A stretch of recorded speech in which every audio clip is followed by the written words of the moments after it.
अस्सलाम वालेकुम everyone and welcome to Ayesha smart zone. आज की इस वीडियो के अंदर हम डिस्कस करेंगे फाइनल टर्म के टॉपिक्स। वर्चुअल सर्किट से हमारा जो है लेक्चर नंबर 19 स्टार्ट होता है और इसके अंदर ऑनवर्ड हम लेक्चर नंबर 45 तक जाएंगे और जितने भी इंपॉर्टेंट टॉपिक्स हैं इस सब्जेक्ट के वो तमाम मैं डिस्कस करूंगी आपके साथ। फाइनल टर्म के पॉइंट ऑफ व्यू से short question, long question, repeated MCQs, ये तमाम चीज़ें इस वीडियो के अंदर डिस्कस की जाएंगी और शॉर्ट टर्म के अंदर आपकी एक अच्छी प्रिपरेशन हो जाएगी। इस वीडियो को देखने के बाद आपने वीडियो को बिल्कुल स्किप नहीं करना और एंड तक क्लास में देखना है। चलिए जी वीडियो को स्टार्ट करते हैं। वर्चुअल सर्किट्स नेटवर्क को स्टार्ट करते हैं। यहाँ पर हमारे पास सबसे पहले है लेबल एंड स्विचिंग। एटीएम किस तरह से बिल्ड होता है। तो एटीएम हमारे पास नेटवर्क्स, इसके अंदर नेटवर्क्स यूज होते हैं। जो एटीएम नेटवर्क होता है वो स्विचेस के साथ बिल्ड होता है थ्रू डिफरेंट कनेक्शंस। वो एक दूसरे के साथ कनेक्ट करते हैं। पॉइंट्स और पोर्ट्स इसके अंदर यूज किए जाते हैं इनको कनेक्ट करने के लिए। इसके अंदर वीपीए वीसीआई सिग्नल्स यूज होते हैं। वीपीए वीसीआई सिग्नल्स क्या होते हैं? Virtual part identifier and virtual circuit identifier. ये एक यूनिक आईपी एड्रेस होता है जो कि एटीएम्स के अंदर यूज होता है। बस ये चार पॉइंट्स आपने बस यहाँ से इस टॉपिक्स में से याद रखने हैं कि एटीएम किस तरह से बिल्ड होता है और इसके अंदर कौन से सिग्नल्स यूज होते हैं। तो कौन से सिग्नल यूज होते हैं? वीपीए वीसीआई सिग्नल्स इसके अंदर यूज।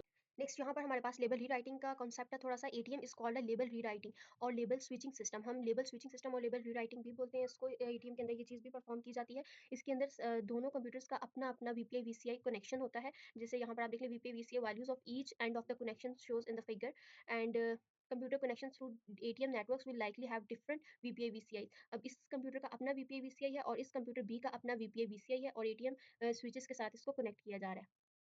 वीपीआई वीसीआई बेसिकली एक यूनिक आईपी एड्रेस होता है। नेक्स्ट हमारे पास अगला टॉपिक है। इसमें पैकेट्स किस तरह से सेंड होते हैं फॉरवर्डिंग टेबल के थ्रू, वो हम यहाँ पर देखेंगे। इसका कॉन्सेप्ट, ये सारी नीचे एग्जांपल है इसकी और यहाँ पर ये टेबल इसका बना हुआ है, इसको देख लेते हैं। देखिए इंडेक्स 3 के अंदर हमारे पास वीपीआई वीसीआई 4 है एंड देन नेक्स्ट अगर हम देखें तो इंडेक्स 4 को हम देखेंगे। इंडेक्स 4 के अंदर हमारे पास वीपीआई वीसीआई 1 है। देन हम इंडेक्स 1 को देखेंगे तो इंडेक्स 1 पे हमारे पास वीपीआई वीसीआई 6 है। तो इस तरह से ये टेबल यहाँ पर हमारा वर्क करता है। तो ये इसकी एग्जांपल आप यहाँ पर पढ़ लीजिएगा, यही कॉन्सेप्ट इसमें बताया गया। नेक्स्ट हमारे पास है वर्चुअल सर्किट्स। और वर्चुअल सर्किट्स क्या होता है? एटीएम कस्टमर्स को जो प्रोवाइड करता है परमानेंट वर्चुअल सर्किट उसको हम कहेंगे। तो कस्टमर फी पे करता है इसकी, देन एटीएम हमें ये प्रोवाइड करता है। तो इसकी फ़ी पे होगी, कस्टमर फ़ी पे करता है, देन हमें ये है कुछ सर्किट्स प्रोवाइड करता है। इसकी 2 ये आगे फर्दर टाइप्स हैं। यहाँ प्रोविज़निंग रिक्वायर्स 2 स्टेप्स, इसके 2 स्टेप्स हैं to determine a complete path that is identifies the switches that will be used to choose appropriate VPA VCI for each step in a path, configure each adjacent pair for the switches. हर switches के pair को हमें check करना होता है correct appropriate VPA VCI को check करने के लिए। नेक्स्ट हमारे पास है स्विच वर्चुअल सर्किट। ये हमें तब तक प्रोवाइड किए जाते हैं जब तक हमें इनकी ज़रूरत होती है। एसवीसी तब तक ही प्रोवाइड किए जाते हैं जब तक हमें इसकी ज़रूरत होती है। As long as necessity and then terminated, उसके बाद इनको खत्म कर दिया जाता है। Terminology comes from telco. ये बस आपने इसका इतना सा पॉइंट याद रखना है। Then we have establishing an SVC. तो इसमें हमारे पास क्या होता है? इसमें बेसिकली हमारे पास टू वे कम्युनिकेशन होती है। For their tables we choose a VPA VCA for their table once the connection is established by the destination. Destination के साथ एक दफा हमारा कनेक्शन एस्टैब्लिश हो जाता है, a message is sent back to their originating indicating SVC is ready. तो हमें मैसेज आ जाता है कि आपका एसवीसी जो है वो रेडी है। इफ एनी स्विच और destination computer does not agree, अगर आपका डेस्टिनेशन कंप्यूटर एग्री नहीं है देन क्या होगा? हमें एक एरर मैसेज आ जाएगा। तो ये इसका एस्टैब्लिशिंग का एक मेथड है, ये आपने इसको पढ़ लेना है। नेक्स्ट आपने ये देख लेना है ATM call specification. There are 3 types of call specification, constant bit rate, variable bit rate and available bit rate. इन तीनों को आपने पढ़ना है। कांस्टेंट बिट रेट अब हमारे पास क्या होता है?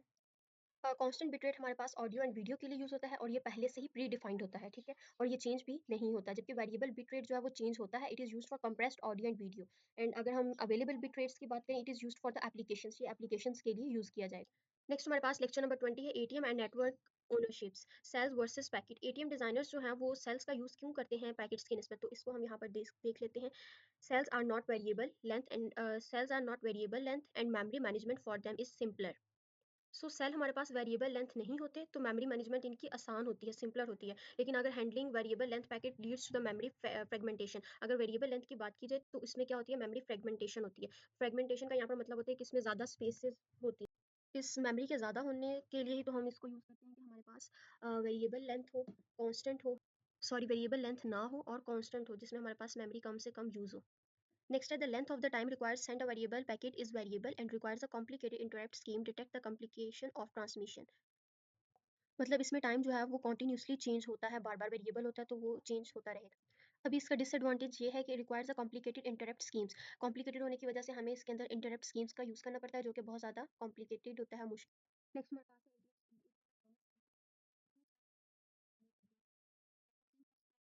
and since it is very design handled और next ATM is designed to work a fiber but used with the twisted pairs और इसके अलावा ATM switches operate at OC3 speed या आपने इसकी स्पीड देख लेनी है इसको याद करना है ATM थ्रूपुट स्पीड जो इसकी होती है वो डिपेंड करती है कस्टमर ने कितना पे किया जितना भी पे करता है उसके थ्रूपुट स्पीड होगी नेक्स्ट हमारे पास इंपॉर्टेंट टॉपिक है network ownership there are two categories in this case इस केस के अंदर दो कैटेगरीज होती हैं प्राइवेट नेटवर्क और प्राइवेट नेटवर्क आर्किटेक्चर अब सिंगल ऑर्गेनाइजेशन के अंदर यूज किया जाता है प्राइवेट नेटवर्क यानी कि लैंड टेक्नोलॉजीज के अंदर इस्तेमाल की जाती है जो कि कुछ फ्यू बिल्डिंग्स के अंदर ही हम इसको यूज कर सकते हैं नेक्स्ट हमारे पास प्राइवेट नेटवर्क आर्किटेक्चर है it operates autonomously from the networks internet इसकी एक एग्जांपल है it is usually include one or a few closely managed external connections next हमारे पास इंपॉर्टेंट टॉपिक है advantages and disadvantages and disadvantages of private and public network public and private network के advantage और disadvantage बहुत important है ये आपने last में प्रिपेयर करने शॉर्ट क्वेश्चन में भी आ सकता है ये क्वेश्चन और उसके अलावा लॉन्ग क्वेश्चन में भी आपसे पूछा जा सकता है एमसीक्यूज में तो पॉसिबल नहीं है they are flexible they are no decision making equipments और पॉलिसीज ये आपने इसको खुद ही पढ़ लेना है नेक्स्ट हमारे पास लेक्चर नंबर 21 है नेटवर्क सर्विसेज पैराडिगम अब वर्चुअल प्राइवेट नेटवर्क इसमें क्या है वर्चुअल प्राइवेट नेटवर्क एक सिंगल ऑर्गेनाइजेशन के लिए वर्क करता है These connections are sometimes called tunnel and connect sites ये आपने इसको पढ़ लेना है कि इसको हम tunnel और connect sites भी कहते हैं ये एमसीक्यूज के पॉइंट ऑफ व्यू से इंपॉर्टेंट है नेक्स्ट हमारे पास है ग्रंटिंग एब्सोल्युटली प्राइवेसी अब वीपीएन हमें जो है वो इंक्रिप्शन प्रोवाइड करता है इंक्रिप्शन हमारे पास क्या होता है कि डाटा को इस तरह से हम सेंड करते हैं कोडिंग की फॉर्म में कि दूसरा बंदा अगर कोई हैकर बीच में उसको हैक भी कर लेता है तो वो उसको रीड नहीं कर सकता हमारा डाटा प्रोटेक्ट ही रहता है उसके पास हमारी इन्फॉर्मेशन नहीं जा सकती सिक्योरिटी होती है उसमें तो इंक्रिप्ट ग्रंटी प्रोवाइड करता है हमें वीपीएन सो ये हमें फुली प्राइवेसी प्रोवाइड करता है इसका फ़ायदा हमें ये कि अगर कोई भी आउटसाइडर इसको यूज़ करता है या उसकी कॉपी हमारे डाटा की उसके पास चली जाती है तो then unable to interrupt the content तो वो हमारे कंटेंट को या मैसेज को डाटा को यूज़ नहीं कर सकता नेक्स्ट हमारे पास है सर्विस पैराडिगम अब सर्विस पैराडिगम के हमारे पास दो फर्दर सर्विसेज होती हैं there are two types of service paradigm connection oriented and connectionless ये आपके पास एमसीक्यू में पूछा जा सकता है कि इसकी कितनी टाइप्स हैं और दूसरा कौन कौन सी टाइप्स हैं तो कनेक्शन ओरिएंटेड जो है it is similar to the telephone system की तरह ये होती है endpoints establish and maintain a connection as long as they have a data to exchange जब तक हमारे पास बात होगी एक दूसरे के साथ कनेक्ट रहेंगे तब तक हमारे एंड पॉइंट्स इस्टेब्लिश रहेंगे हमारा कनेक्शन डेवलप रहेगा तो ये एक एग्जांपल इसकी टेलीफोन है कनेक्शन लेस में हमारे पास similar to the postal system end points puts data to send into the packet and hands to the network for the delivery postal system जो है वो इसकी एक एग्जांपल है कनेक्शन लेस की नेक्स्ट हमारे पास इंपॉर्टेंट टॉपिक है लॉन्ग क्वेश्चन के पॉइंट ऑफ व्यू से simplex and full duplex connection अब सिंप्लेक्स कनेक्शन कौन सा होता है सिंप्लेक्स कनेक्शन वो होता है कि जिसमें हम डाटा या तो सिर्फ सेंड कर सकते हैं या फिर डाटा को जस्ट रिसीव कर सकते हैं इन दोनों में से एक ही काम एट अ टाइम हो सकता है लेकिन अगर हम फुल डुप्लेक्स की बात करें तो इसके अंदर डाटा एक ही वक्त में सेंड भी हो सकता है और एक ही वक्त में डाटा को रिसीव भी किया जा सकता है दोनों काम परफॉर्म हो रहे होते हैं इसमें तो ये मेन डिफरेंस है इन दोनों का ये आपने अच्छे से देख लेना है नेक्स्ट अब हमारे पास कनेक्शन ड्यूरेशन एंड परसिस्टेंस ये कनेक्शन हमारे पास डिमांड पे बनते हैं demand setup permanently there are two types switch connections और switch virtual circuit SVC and PVC ये ऑन डिमांड हमारे पास डेवलप होते हैं नेक्स्ट हमारे पास है comparison connection oriented accounting is easier होती है इसके अंदर application learn to network problem immediately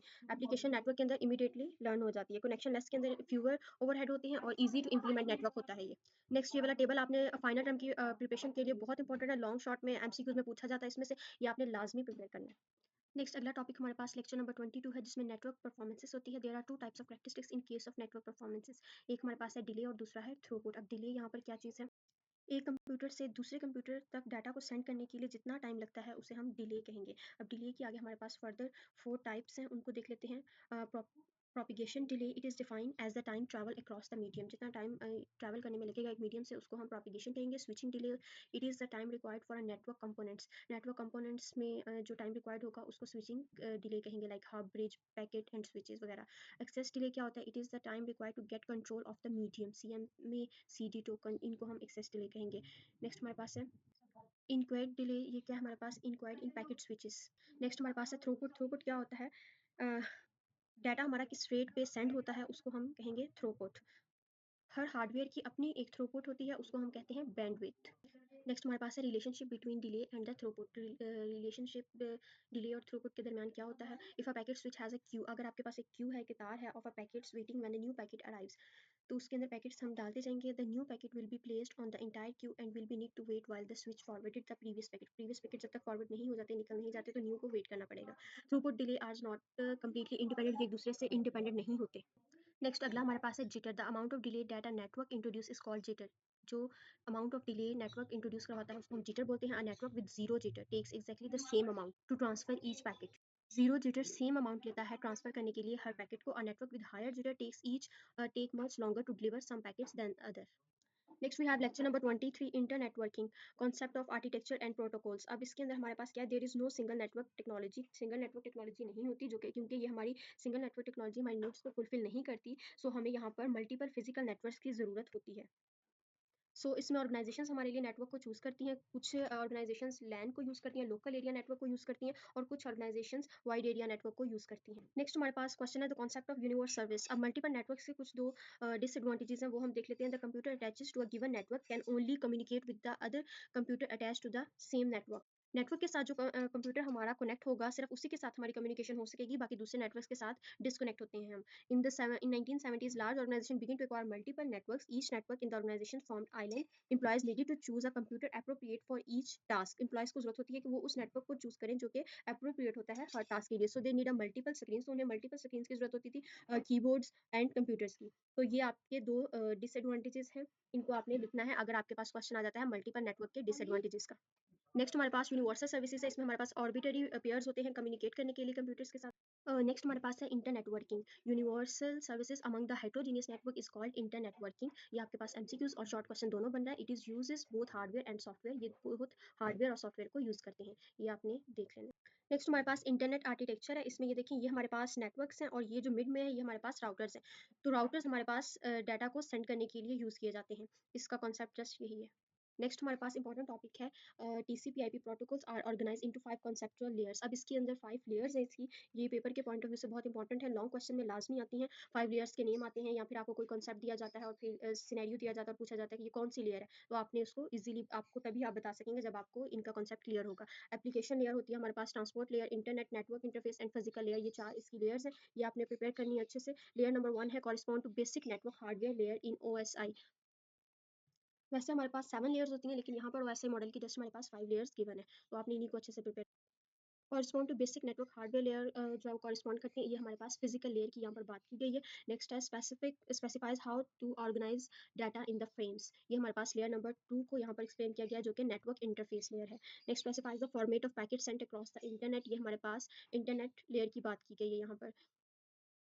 in पांचों लेयर्स को आपने अच्छे से प्रिपेयर करना है. Layer number 5 like 6 and 7 in OSI model, it specifies how one application uses an internet. Next हमारे पास है लेक्चर नंबर 24, जिसमें हमारे पास है IP internet protocol addresses. Protocol software को डिफाइन किया जाता है as an abstract addressing scheme that assign each host a unique protocol address.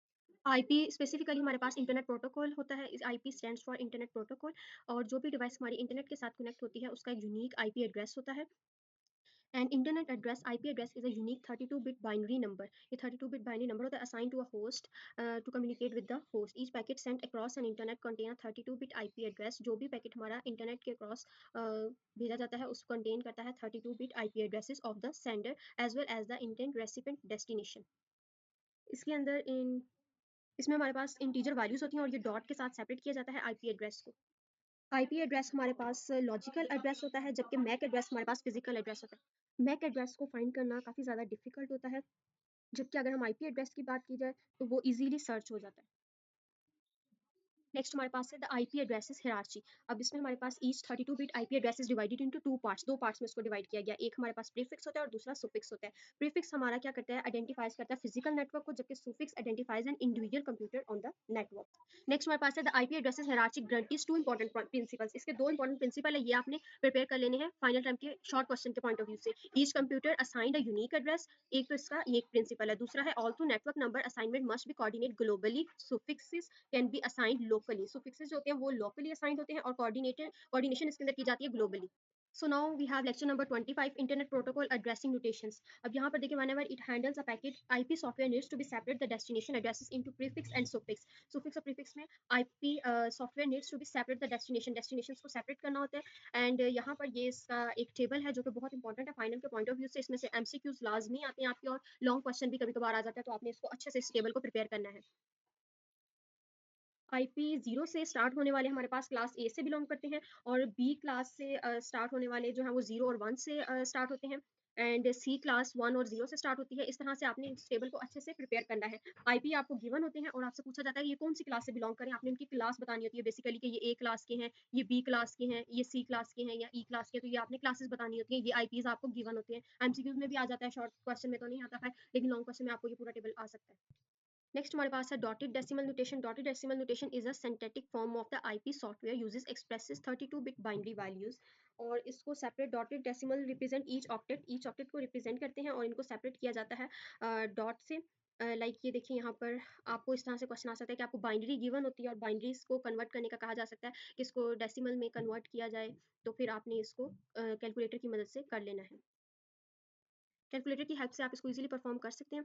ये आपका क्वेश्चन इंपॉर्टेंट है, इसको आप लाजमी देख लीजिएगा। नेक्स्ट आपके पास ये अगला टेबल है, ये भी बहुत इंपॉर्टेंट है। इसमें क्लासेस आपको गिवन होती हैं और रेंजेस आपको बतानी होती है। लाइक क्लास ए की रेंज 0 से 127 है, बी की रेंज आपके पास 128 से 191 है। तो ये एमसीक्यूज में आपको आता है और ये लाजमी आपने इसको अच्छे से देखना है।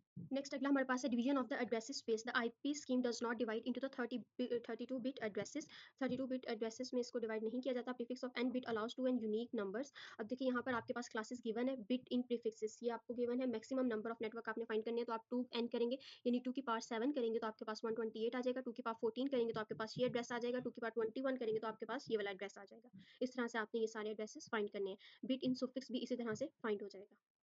नेक्स्ट हमारे पास लेक्चर नंबर 26 है, जिसमें आईपी सबनेटिंग है। इसमें हमारे पास there are two mechanism were the invented to overcomes the limitations को ओवरकम करने के लिए हमारे पास दो ये पॉइंट्स हैं, subnet addressing and classless addressing. ये दो पॉइंट्स आपने इनके अच्छे से याद रखने हैं कि टू मैकेनिज्म्स कौन कौन से यूज होते हैं। Classes allow division between prefix and suffix to occur on a arbitrary boundary. The classless addressing scheme solves the problem by allowing the ISP.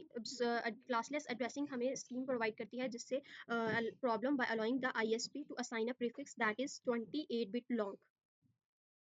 अब नेक्स्ट हमारे पास एग्जांपल है। Example consider a 32 bit mask, long mask. ये हमारे पास which can be denoted a dotted decimal as. इसको decimal में इस तरह से लिखा जाता है और बाइनरी के अंदर इस तरह से इसकी वैल्यूज आएंगी। ये हमारे पास नीचे वाली जो वैल्यू है इसका ऊपर बाइनरी फॉर्म लिखी हुई है। बिल्कुल इसी तरह इसकी डेसिमल डॉटेड डेसिमल की ये वाली बाइनरी फॉर्म यहाँ पर लिखी हुई है। तो ये इन सब की बाइनरीज। नेक्स्ट हमारे पास सी आई डी आर होते हैं। सी आई डी आर नोटेशन जो होती है ये हमारे पास डेसिमल डॉटेड नोटेशन होती है। इसके अंदर 16 bit of C D R base back space इसके अंदर dotted decimal addressing called CIDR addressing, which is known as CIDR notation. इसको CIDR notation भी कहा जाता है. As an example, CDIR adds flexibility, suppose a single B prefix. ये आपके पास single B prefix है. 216 host addressing है, 16 bit CIDR mask donated as. तो इसको mask को लिखा कैसे जाता है ये इसकी given mention है यहाँ पर. नेक्स्ट हमारे पास है एड्रेसेस रेजोल्यूशन। अब ये लॉन्ग क्वेश्चन के पॉइंट ऑफ व्यू से इंपॉर्टेंट है, इसको अपने अच्छे से गौर से सुनना है। पहले हमारे पास फिजिकल नेटवर्किंग इन्वॉल्व होते थे जो कि हार्डवेयर का एड्रेस सही से लोकेट नहीं कर पाते थे। देन हमने न्यू रेजोल्यूशन आई जिसको हम एड्रेस रेजोल्यूशन कहते हैं। और अब ये करती क्या है कि नेक्स्ट होप का एड्रेस होता है उसको हार्डवेयर एड्रेस में ट्रांसलेट कर देती है। ये अब इस डायग्राम में अगर हम देखते हैं तो यहाँ पर हमारे पास 3 नेटवर्क्स हैं और 2 राउटर्स हैं। अगर ये हमने डाटा ट्रांसफ़र करना है, यहाँ पर भेजना है, नेटवर्क सी के पास अगर हमने डाटा को भेजना है, तो यहाँ पर हमारा ए का डाटा R1 हूप से होके सी तक जाएगा, ठीक है? इस कॉन्सेप्ट को आपने अच्छे से देख लेना है कि हमें अगर ए का डाटा सी में ट्रांसफ़र करना है, तो वो R1 हूप से होकर ट्रांसफ़र होगा। यहाँ पर ये हमारे 3 नेटवर्क्स हैं और ये हमारे पास राउटर्स हैं R1 एंड R2। नेक्स्ट हमारे पास एड्रेस रेजोल्यूशन टेक्निक है जिसमें हमारे पास table lookup, close form computations and message exchange. ये तीनों आपने इनको देख लेना है, जस्ट रीडिंग दे लीजिएगा, इसमें इतना कुछ खास इंपॉर्टेंट नहीं है। हैशिंग क्या है? Hashing is the transformation of string of characters into usually a shorter fixed length values. Hashing को हम यूज करते हैं इंडेक्स और रिट्रीविंग डाटाबेस के लिए, क्योंकि ये एक फास्टर हमारे पास टूल है to find the items using a shorter hashed keys. Encryption algorithm के लिए भी हम हैश को यूज करते हैं। Direct indexing